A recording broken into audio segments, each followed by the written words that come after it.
hunker down, nail down, mitigate, mitigate, mitigate. Somewhere during the scare of the COVID pandemic, words that were meant to reassure became punchlines. The idea that the premier health agency in the world didn't know what to do when a pandemic broke out and put out wrong information so often, that's really been harmful. I completely agree. This week, the crisis in confidence in America's lead public health agency. Our economy is strong as hell.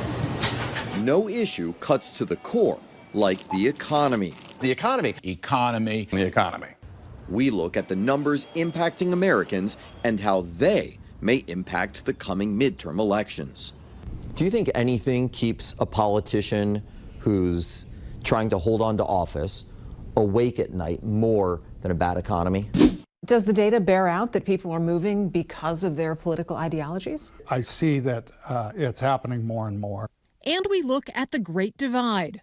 It was hard to separate the people from the policies, and it was a very divisive time for us. Yeah, it's right there. Americans are picking up and moving to places where the ideal home now includes ideology.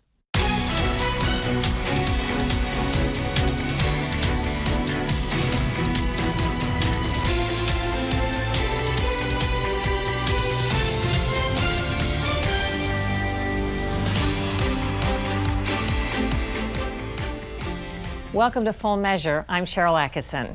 There are many hot-button topics in the midterm elections that are in some way linked to the COVID response: the economy, education, government censorship and control. Today, we confront one of the thorniest issues to arise from the pandemic: the massive loss of credibility in our top public health agencies. Nowhere is that crisis of confidence more brutal than at CDC. Hey folks, Joe Biden here. Tested positive this morning. When President Biden caught COVID for the second time, And I'm feeling fine. Everything's good. he won a place in an unlucky trifecta. Biden, top COVID advisor Anthony Fauci, and the head of vaccine maker Pfizer had all insisted the vaccines would prevent COVID. Among them, they now count at least 14 shots and 6 bouts with coronavirus, living symbols of the lapses, confusion, and government misinformation that mark America's long COVID nightmare. So there's no excuse for anyone being unvaccinated. This continues to be a pandemic of the unvaccinated. Thank you very much, Mr. Vice President. In the beginning, Americans put their full faith in public health officials. That's no time to pull back. That's when you got to hunker down, nail down, mitigate, mitigate, mitigate, get the people taken care of. That's what you got to concentrate on. But 15 days to slow the spread turned into an ordeal with unthinkable costs still being paid, economic fallout, destroyed education, shuttered businesses, lost jobs, and COVID ravaged the country all the same. Too often, the public watched as their top experts seemed to be the last to admit the obvious. Multiple cringe-worthy moments and false claims were provided by Dr. Rochelle Walensky, head of the Centers for Disease Control. Our data from the CDC today suggests, that vaccinated people do not carry the virus, don't get sick. Just this past week, after a reported 5 COVID vaccinations, CDC announced Walensky's second bout with COVID in a 9-day period. In one of public health's most urgent moments, after trillions of tax dollars and decades spent preparing, CDC became a punchline.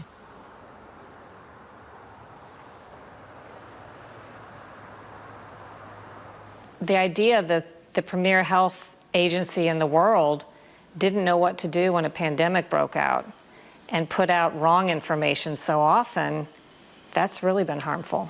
I completely agree. Dr. Jay Bhattacharya is a professor at the Stanford School of Medicine. He helped lead thousands of scientists early on in endorsing a different approach. Instead of shutdowns, isolate those at most risk and let others lead normal lives. Emails later revealed top public health officials conspired to smear Bhattacharya and his colleagues for veering from the narrative. The head of the National Institutes of Health, Dr. Francis Collins, wrote Fauci of the need for a quick and devastating published takedown of Bhattacharya's ideas. It just reeks of scientific incompetence or the manipulation of science in order to get their desired policy ends. Probably the most egregious is this denial of natural immunity. Places like the CDC have argued that there is no proof or evidence of essentially protection against future COVID exposure after you COVID recovered. No natural immunity. And so by denying this fact about the immunity, people in the real world are not dumb. And they say, well, why are they saying this false thing to me? What else are they saying to me that's false? Congressman Tom Massey exposed another shocking example of false information coming from CDC, as we reported last year. Massey caught top CDC leaders and scientists claiming that original studies showed people who'd had COVID would still benefit from getting vaccinated. That wasn't true. In phone calls Massey recorded, CDC officials promised they'd fix their disinformation. Instead, they continued to spread the false claims, here in a seminar aimed at medical professionals. Data from both clinical trials suggest that people with prior infection are still likely to benefit from vaccination. Over the summer, keenly aware of the widening credibility gap, Walensky conducted her own review of CDC's COVID response. She concluded her agency had failed miserably in its biggest moment. We made some pretty public mistakes, and we need to own them. Walensky found that to move forward, CDC must align incentives with public health action and impact, improve internal coordination, implement new governance with an emphasis on the core capabilities and accountability at all levels, and upskill and train toward a response-capable agency. Still, the inside review fell far short of the top-to-bottom makeover envisioned by critics and even by one of CDC's longtime supporters. I'm really worried about CDC's credibility. Lawrence Gostin heads up the World Health Organization's Center on Global Health Law. CDC does need an overhaul. I'm a little surprised to hear you agree with some of CDC's harshest critics in that an overhaul is needed. Yeah, I mean, it's always better to have suggestions for reform from a close and dear friend. And I am as close and as dear a friend to CDC as anybody could be. Everybody knows things have to change, and they do. What could they have done to not end up in a place where they lack so much public trust today? Yeah, I mean, it's hard, you know. I mean, I know so many of the public health leaders at CDC, and I'm very good friends with Tony Fauci, but nobody escaped unscathed. And there were times when the agency just literally misstepped, it misfired. When you say CDC could use an overhaul, what would you envision, something realistic? What I want to see is, you know, the best public health minds in the country doing an independent, open a report on what's a retrospective on CDC's performance during COVID and what it needs to do now. Right now, with no CDC overhaul or outside review underway, politicians are threatening to step in. House Republican leader Steve Scalise says the public's loss of confidence extends well beyond CDC to the FDA and other government agencies that had a role in the problematic COVID response. How can this credibility gap that's developed be fixed? And is there anything that members of Congress, particularly if Republicans regain control in November, is there anything that can be done about it? Well, we're going to be ready to go day one. And if we're in the majority, we will have hearings to get those facts out, but then go and restore the credibility of those agencies by taking away that power to just unilaterally control people's lives and get back to the science, what used to be their main focus. That got thrown out the window when people politicized it because they wanted to use government to control people. Looking ahead, let's say there's another pandemic or big public health emergency with the federal agencies in the same state as they're in today. Where do you think that leaves us? I think we're in a very, very bad state. We have to reform each of these agencies pretty fundamentally. We're going to need to have a very honest look at the problems in this pandemic. Almost like a 9/11 style commission. Gostin says President Biden is in the driver's seat. In terms of having an independent scientific public health inquiry on lessons learned from COVID and overhauling the CDC, he can do that. I mean, he's the head of federal agencies in the United States. He could do it, and he should do it, and he should do all he can to make the CDC a really robust and shining agency, just like that shining agency on a hill that CDC used to be. We need to get back there. CDC declined our interview requests. The agency's record budget request for next year includes $25 billion for a new adult vaccination program, $28 billion more for pandemic preparedness, which had already been funded by the trillions prior to COVID. Ahead on Full Measure, there's nothing even close to this midterm issue.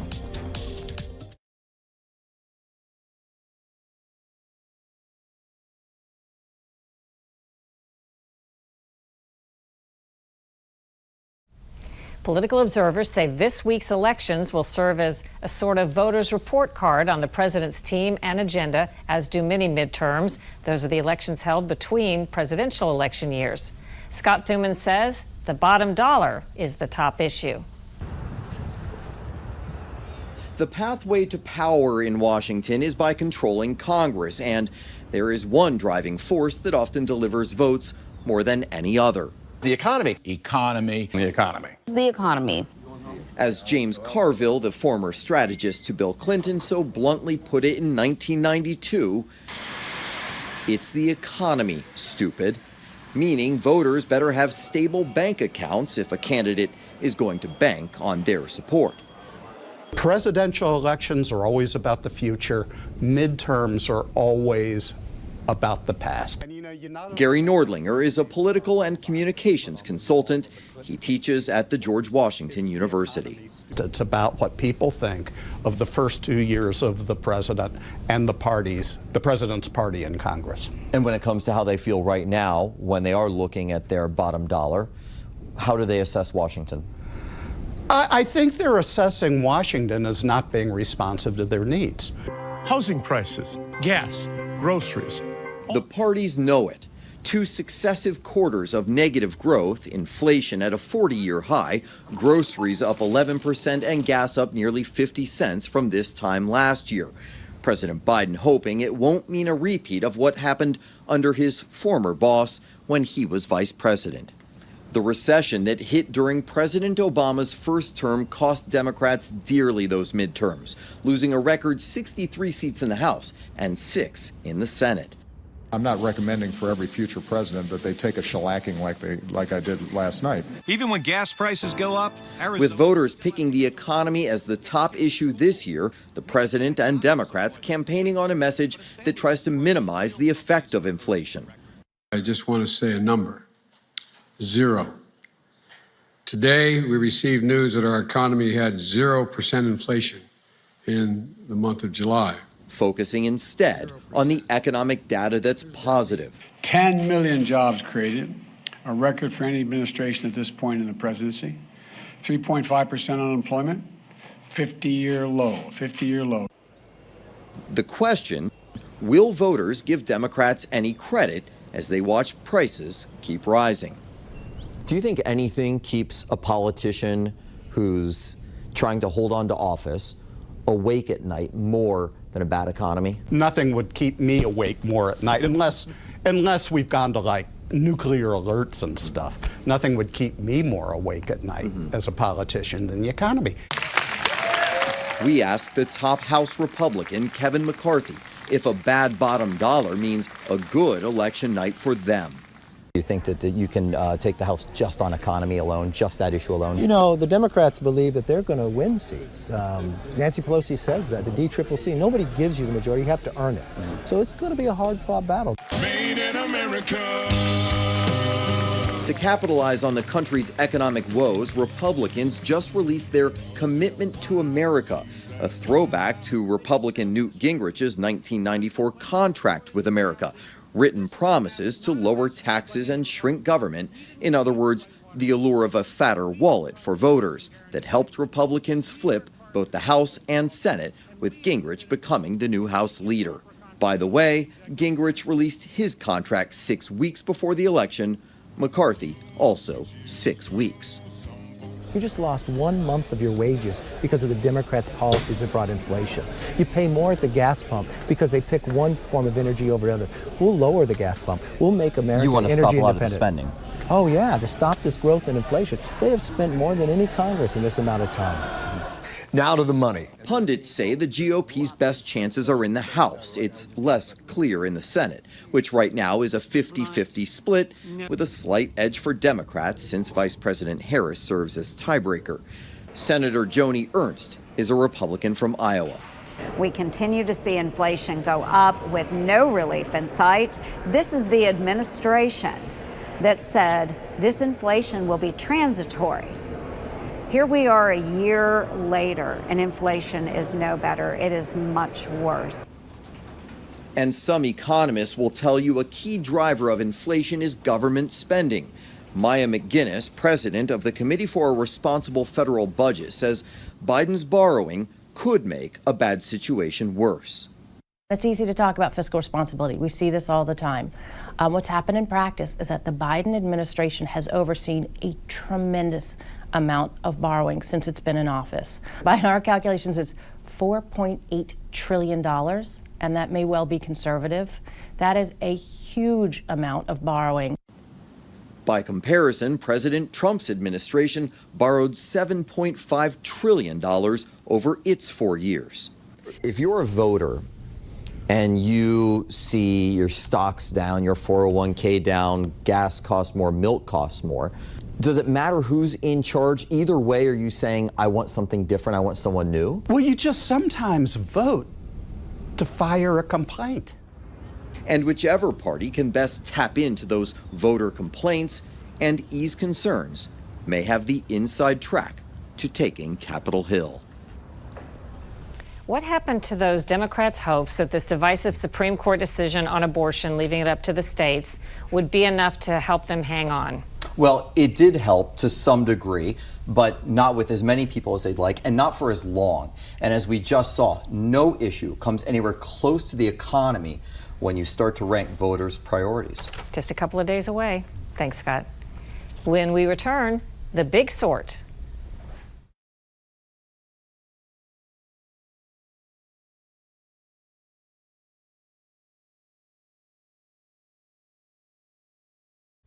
There's a growing trend of people self-sorting where they live based on their political and social views.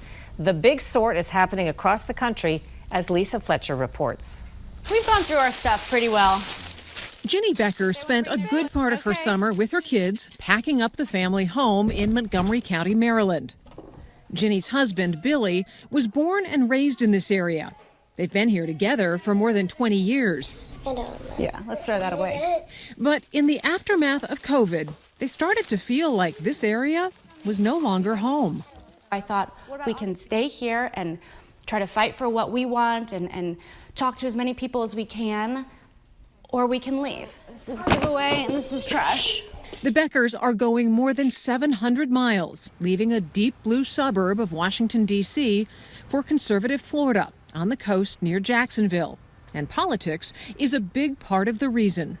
All of a sudden, these friendships that you thought you had were conditional friendships. And that was hurtful. Was there something else that was subtly being communicated to you through friends backing away, through the way you were being treated by the schools that said, we don't trust you as a parent? I got the feeling that because I was just a mom, I didn't have a voice. I didn't have a right to speak up, and my opinion didn't matter. Yeah, it's right there. Decisions like the Beckers to move to somewhere they feel more politically aligned are becoming more common. Political scientist James Gimple at the University of Maryland is looking at the trends. Does the data bear out that people are moving because of their political ideologies? I see that it's happening more and more. political considerations are figuring into the mix of criteria that people use in selecting a destination.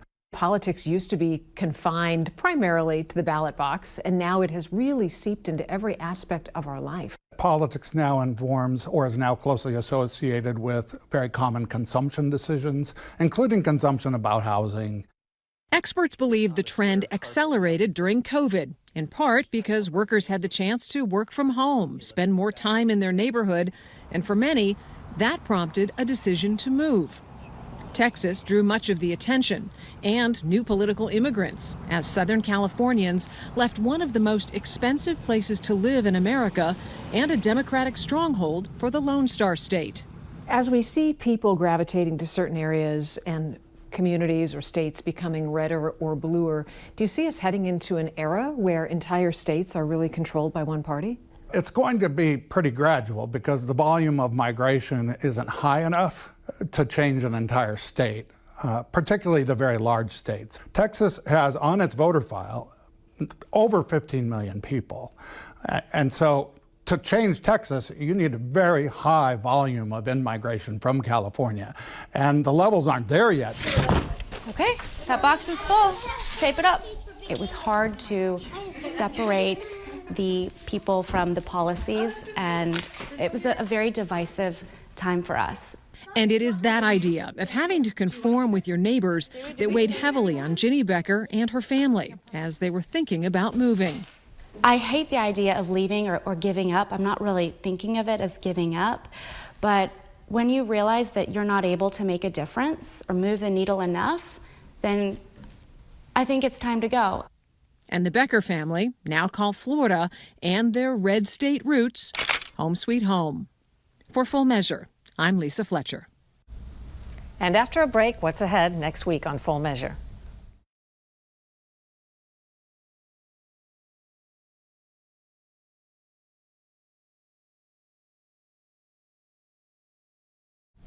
A shocking disclosure from the man overseeing U.S. tax money spent to help Afghanistan. In a new report to Congress, Inspector General John Sopko disclosed that for the first time in his office's history, he's unable to provide an accounting of the spending, quote, due to the non-cooperation of federal agencies. Sopko says the U.S. Agency for International Development and the Treasury Department refused all cooperation and that the State Department provided only selective information. The U.S. remains Afghanistan's single largest donor after the botched and deadly U.S. withdrawal last year. Since the Islamic extremist Taliban took over, the U.S. has given more than $1.1 billion to support the Afghan people. But as Sopko reported, there's no way to account for it. Coming up next week on Full Measure, we're off to Germany for a fascinating look at the global computer chip shortage and how Silicon Saxony factors into a possible solution. That's next week. Until then, we'll be searching for more stories that hold powers accountable. Thanks for watching. I'm Sharyl Attkisson.